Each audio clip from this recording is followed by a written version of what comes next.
went to college the traditional way and then decided that I wanted to go and work professionally. And so I went out and worked in regional theater. I worked for cruise ships. I really got as much real world experience as I could, but really thought that what I wanted to do was impart the knowledge. So it became kind of critical for me to get the degree so that I could actually do what I'm doing right now, the thing that I love the most. But my professional experience not only gave me the information that I could bring back to the classroom, but it also gave me the relationships with people in the professional world. From the first day that you get here, it's hands-on. You will get the experience of working in a costume shop, building a costume, working on the shows immediately. With some of our bigger programs, the unfortunate part is that they've got so many people and graduate programs that they don't have time for the undergraduate. And we have time for the undergraduate. So I think what sets us apart is the fact that you can get that hands-on experience. I have been, for the last, I guess, 2 years, I have been working on a project to bring hat making back into the real world.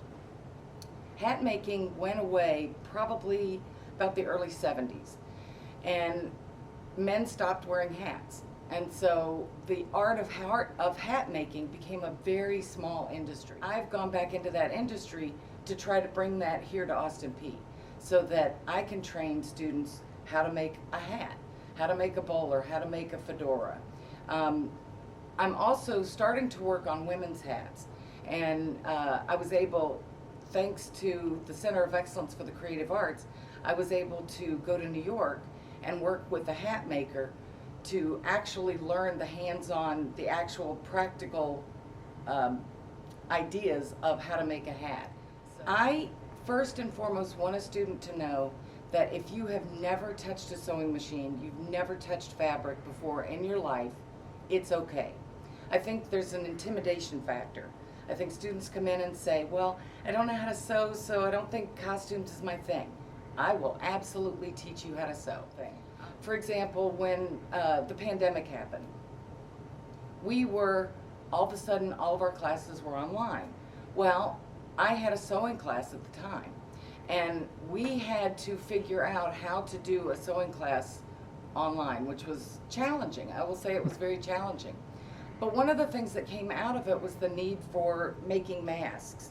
And like the one that I'm wearing today, this mask was created out of a need.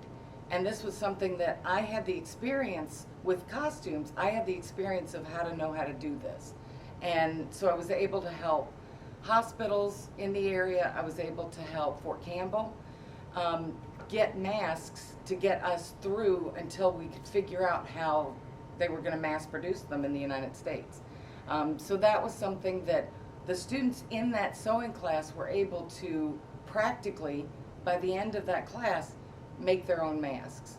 And I think the one thing that I could say definitely about our department is that there is a care, there's a nurturing that you don't find in other departments. And that's what's kept me here for this many years.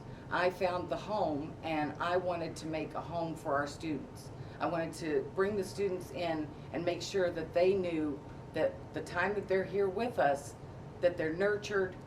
It's not a yelling environment. It's not, you will love costumes. That was what I came through in. And so I was determined not to have that for my students.